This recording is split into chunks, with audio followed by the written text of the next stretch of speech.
Vamos a seguir analizando el anuncio del gobierno en materia de subsidios, la rebaja que se anunció ayer y que se empieza a aplicar en abril. Recordemos que una parte va a ser en abril, otra parte en junio y otra parte en agosto, donde ya va a impactar de pleno todos los anuncios efectuados. Al mismo tiempo esto implica, por supuesto, un aumento tarifario. Vamos a molestar a Cristian Folgar, que es economista, productor agropecuario, pero que tiene larga experiencia en el mercado energético. ¿Cómo le va, Cristian? Buenas tardes. ¿Qué tal, Pablo? Buenas tardes. Muy bien. Bueno, Cristian, usted pasó además por el gobierno de Néstor Kirchner, ocupaba un lugar relevante dentro de ese gobierno, ¿no? Sí, fui subsecretario de Combustibles durante prácticamente toda la presidencia de Néstor Kirchner. Uh-huh. Bueno, le voy a preguntar, porque ya prescribió, ¿no? Estamos hablando de casi 7 años atrás. ¿Se discutía el tema de los subsidios, Folgar, en el 2006, 2007? Recuerdo que el mismo Roberto Lavagna había hecho una propuesta en el 2005 para dejar una tarifa social y que al resto de la gente se le vaya adecuando el nivel tarifario. O sea, ¿era un tema de charla, de discusión, de análisis en aquel momento?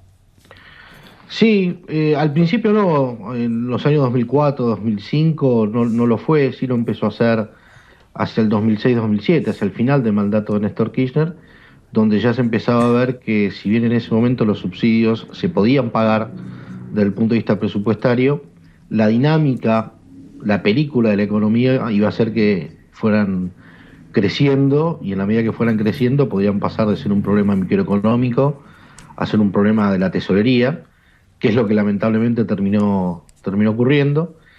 Y esas diferencias se vieron en el hecho de que en el 2007, cuando asume la presidenta Cristina Fernández de Kirchner, cambió básicamente a todos los equipos económicos, cambió al subsecretario de Energía Eléctrica, al subsecretario de Combustibles, corrió de la presidencia de Camesa al secretario de Energía y lo reemplazó por el ministro de Planificación, con lo cual en el 2007 es como que hubo un cambio de equipos en función de que quienes tomaron la conducción de la energía en el 2007 estaban de acuerdo con la idea de generalizar los subsidios.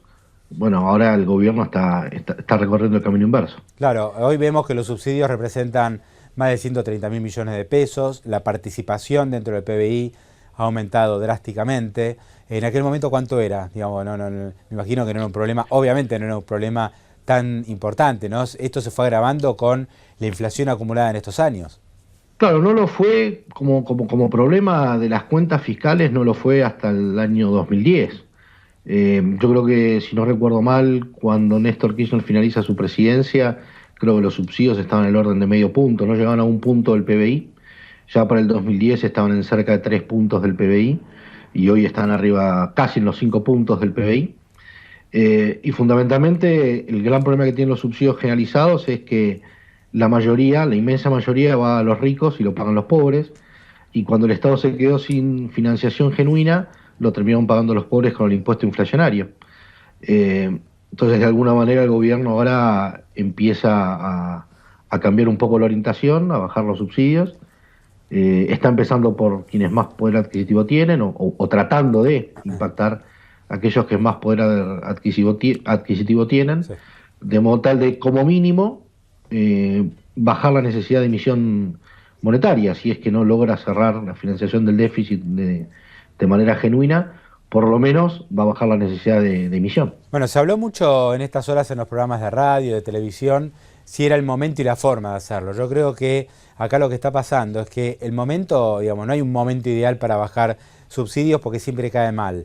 Y la forma, en realidad, está influida por los años de retraso que tenía esta medida. O sea, ya no había un momento adecuado para tomar esta decisión, porque con tantos años de atraso era como que ya no podía esperar más. Por supuesto, yo considero, y me gustaría su opinión, que esta rebaja de subsidios y aumento tarifario debería haber sucedido en el 2010, 2011, que fueron años mucho mejores para la Argentina.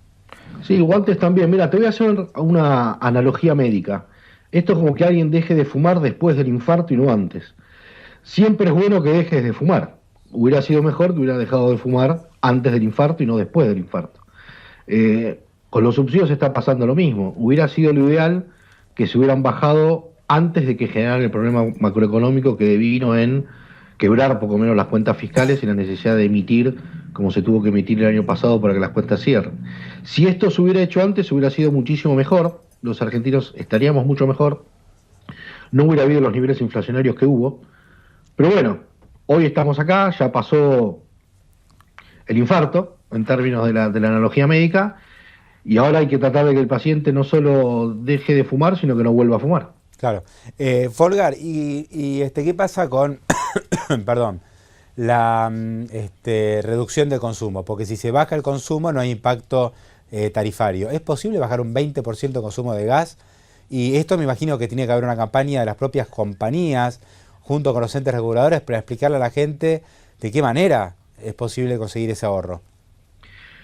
A ver, todo depende del nivel de consumo que cada usuario tenga y de para qué utilice el gas. Por ejemplo, en el caso de la GNC, que son usuarios que van a estar impactados, obviamente ellos no van a querer reducir su nivel de ventas, con lo cual ahí no va a haber ahorro. En el caso de los comercios, para lo que se usa el gas natural, es muy probable que no puedan hacer mucha reducción de consumo. Las familias en general usan el gas natural para calefaccionarse. Aquellos que tengan muchos metros cuadrados y usen un mecanismo de calefacción muy ineficiente, quizás lo puedan ajustar. Una baja de un 20% de un momento para otro habitualmente no es algo que pueda lograrse, excepto que se esté haciendo un muy mal uso. En ese caso es muy bueno. De hecho, en el sector energético hay una frase que a mí particularmente me gusta mucho, que dice que la energía más cara es la que no se tiene, la más barata es la que no se usa. Entonces, todo lo que podamos ganar en términos de ahorro o eficiencia energética, bienvenido sea. No se percibe en el gas natural que la gente está haciendo mucho uso ineficiente para calefaccionarse. Distinto podría ser el caso de la energía eléctrica, donde sí podríamos haber visto algún nivel más alto de despilfarro, pero la energía eléctrica no ha entrado todavía en este ajuste de subsidios, con lo cual en gas natural el ajuste que vamos a ver de consumos va a venir no por una mayor eficiencia energética de la gente, que ojalá la tenga, pero lo vamos a ver en el mediano plazo, sino que este año lo que vamos a ver es la caída de la actividad industrial. ¿Puede haber algún trasvasamiento del uso de gas al uso de electricidad, que en algunos casos pueden ser productos sustitutos?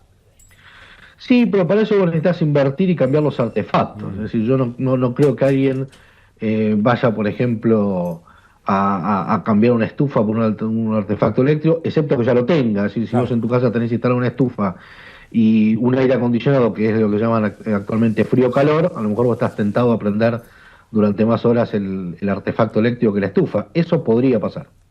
Claro.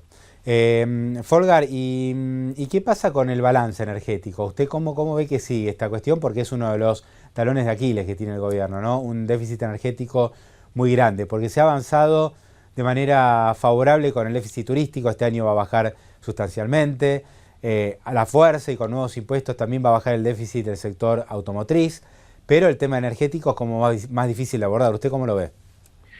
El tema energético, en la medida que se tomen medidas que tiendan a que la demanda sea la que pague la factura, va a ir mejorando. Digamos, hoy el problema del sector energético no es tanto la cantidad de plata que se gasta en el sector energético, sino quién la gasta. Como quien pone la mayor cantidad de plata para terminar pagando las facturas es el Estado, con esos ciento y tantos de miles de millones de pesos que vos mencionabas antes, y el Estado no tiene plata y tiene que emitir para cubrir eso, nadie hace inversiones, porque saben que en cualquier momento el Estado les deja de pagar. Si el mismo costo de la energía que tenemos hoy lentamente se empezara a volcar hacia las facturas de la demanda, y eso no significa los usuarios residenciales, porque acá hay que incluir a las industrias que las están dejando afuera de todos estos ajustes, si toda la demanda empezara lentamente a pagar el costo actual de la energía, lo que veríamos es que el costo de la energía empezaría a bajar, porque se haría una financiación más eficiente, vendrían más inversiones y podríamos tener mejores tarifas en términos de más bajas. Más bajas entendiendo como costo global de la energía, claro, no de las tarifas que pagamos hoy los usuarios a través de nuestras facturas. Folgar, aparte de ex secretario de Combustible, lo estamos presentando como productor agropecuario. Cuénteme, ¿a qué se dedica en el campo? A lo que puedo, ganadería y agricultura. Estamos tratando de sobrevivir a estos momentos. Este año la agricultura va a tener un año bastante bueno y la ganadería, lamentablemente, estamos promocionando la ganadería en otros países porque mientras todos los países de la región avanzan, en Argentina retrocedemos. Bueno, acá en la producción quiere saber si usted es futbolero, además. ¿Le gusta fútbol? Muy futbolero, soy hincha de Boca y sé que el domingo voy a festejar.